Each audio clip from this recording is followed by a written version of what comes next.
Kami mempersembahkan renungan Santapan Rohani, terjemahan dari renungan Our Daily Bread.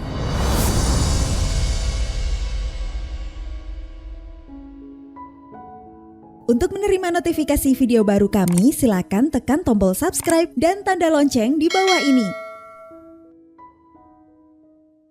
Sahabat ODB, pembacaan Alkitab hari ini terambil dari Yeremia pasal yang ke-31 ayat yang ke-3 sampai dengan ayat yang ke-9. Yeremia pasal yang ke-31 ayat yang ke-3 sampai dengan ayat yang ke-9. Dari jauh Tuhan menampakkan diri kepadanya.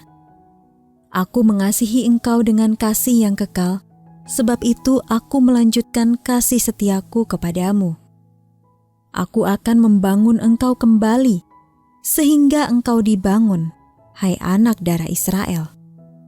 Engkau akan menghiasi dirimu kembali dengan rebana, dan akan tampil dalam tari-tarian orang yang bersukaria. Engkau akan membuat kebun anggur kembali di gunung-gunung Samaria. Ya, orang-orang yang membuatnya akan memetik hasilnya pula. Sungguh akan datang harinya bahwa para penjaga akan berseru di gunung Efraim. Ayo, marilah kita naik ke Sion, kepada Tuhan Allah kita. Sebab beginilah firman Tuhan, bersorak-sorailah bagi Yakub dengan sukacita.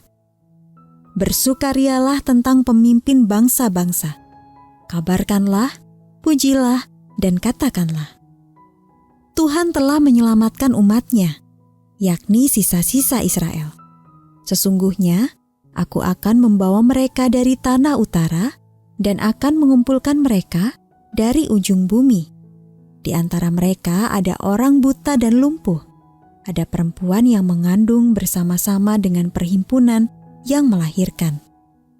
Dalam kumpulan besar, mereka akan kembali kemari. Dengan menangis mereka akan datang. Dengan hiburan aku akan membawa mereka. Aku akan memimpin mereka ke sungai-sungai, di jalan yang rata, di mana mereka tidak akan tersandung. Sebab aku telah menjadi bapa Israel. Efraim adalah anak sulungku.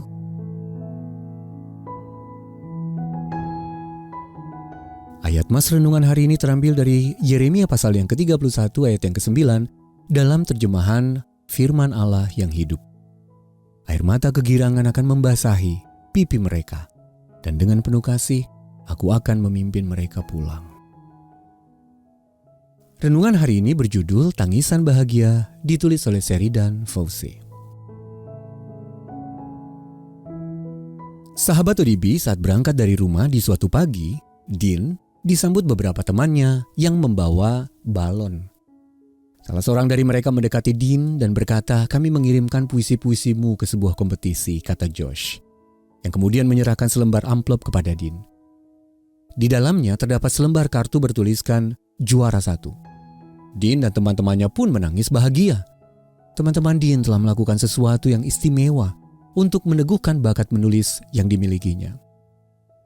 Menangis bahagia adalah pengalaman yang bersifat paradoks. Air mata biasanya menjadi respon terhadap rasa sakit dan bukan kebahagiaan. Dan kebahagiaan biasanya diekspresikan dengan tawa, bukan air mata. Namun sejumlah psikolog asal Italia telah mengamati bahwa air mata bahagia biasanya mengalir pada momen-momen yang sangat menyentuh secara pribadi. Seperti ketika seorang merasa sangat dicintai atau berhasil mencapai suatu tujuan. Temuan tersebut membuat para ahli menyimpulkan bahwa air mata bahagia memberikan petunjuk tentang makna hidup kita. Saya membayangkan banyaknya air mata bahagia yang mengalir dimanapun Yesus melayani. Bagaimana mungkin orang tua dari orang yang buta sejak lahir tidak menangis bahagia saat Yesus menyembuhkan anaknya? Yohanes pasal yang ke-9, ayat yang pertama sampai dengan ayat yang ke-9, atau Maria dan Marta setelah dia membangkitkan saudara mereka dari kematian. Yohanes pasal yang ke-11 ayat yang ke-38 sampai 44. Demikian pula ketika umat Allah dibawanya ke dunia yang sudah dipulihkan. Yeremia 31 ayat yang ke-9 dalam terjemahan Firman Allah yang hidup berkata, "Air mata kegirangan akan membasahi pipi mereka, dan dengan penuh kasih aku akan memimpin mereka pulang." Sahabat ODB, apabila air mata bahagia menunjukkan apa makna hidup kita, bayangkanlah hari agung yang kelak akan tiba. Saat bertemu Allah pada hari itu, seraya air mata membasahi wajah kita, kita akan tahu dengan pasti bahwa makna hidup ini adalah selalu berada dekat dengannya. Sahabat ODB, kapan terakhir kali Anda menangis bahagia? Lalu menurut Anda, apa makna hidup ini? Mari kita berdoa. Allah Bapa, terima kasih atas sukacita yang menanti kami semua yang mengasihi-Mu. Dalam nama Tuhan Yesus kami berdoa. Amin.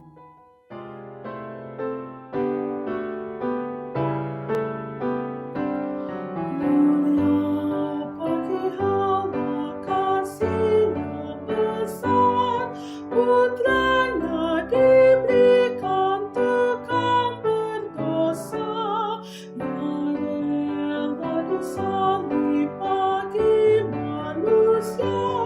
Terbukalah pintu selamat bagiku. Pujilah, pujilah, dengarlah sabdanya. Pujilah,